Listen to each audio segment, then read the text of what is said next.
Xayrli kech barchaga. Men sizlarga bugun kurkumin geliviy kapsulasi haqida ma'lumot berib o'tmoqchiman. Bu kurkumin kapsulasini Alsgeymer, Parkinson kasalliklarida immunomodulyator va yallig'lanishga qarshi vosita sifatida bersak bo'ladi. Bundan tashqari metabolizmni yaxshilaydi, ovqat hazm qilish, jigar, oshqozon osti bezi va oshqozon ichak trakti kasalliklarida tavsiya qilsak bo'ladi. Miyaning qon bilan ta'minlanishini yaxshilaydi, chalkashliklarni yo'qotadi. Ba'zilar aytadi-ku, o'sha miyada qon aylanishi yaxshi emas deydi-yu, o'shanda mana shu kurkumin kapsulasini tavsiya qilsak bo'ladi. Albatta umumiy holatiga qarabda depressiyaga qarshi yordam beradi, shishga qarshi, qarishga qarshi kuchli antioksidant, artrit va artrozda, osteoartritda, revmatoid artritda, mushak to'qimalari yallig'lanishlariga qarshi, bo'g'imlarni himoya qiladi, og'riqni yo'qotadi, erkaklarda testosteron darajasini oshiradi va estrogen darajasini pasaytiradi, stressni yo'qotadi, keksalik demensiyasining oldini oladi.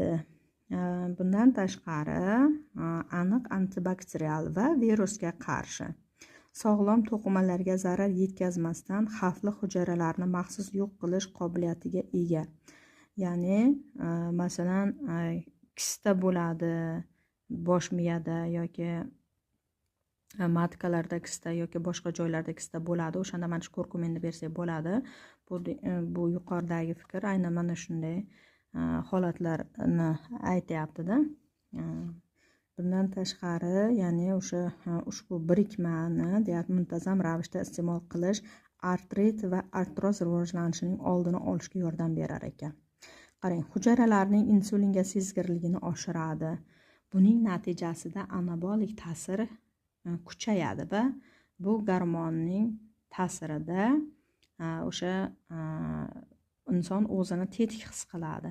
Hazmsizlik alomatlarini kamaytiradi va irritabiy ichak sindromi bilan bog'liq noqulaylikni yengillashtirishga yordam beradi. Demak, o'sha irritabiy ichak sindromi bo'lgan bemorlarga ham bersak bo'ladi.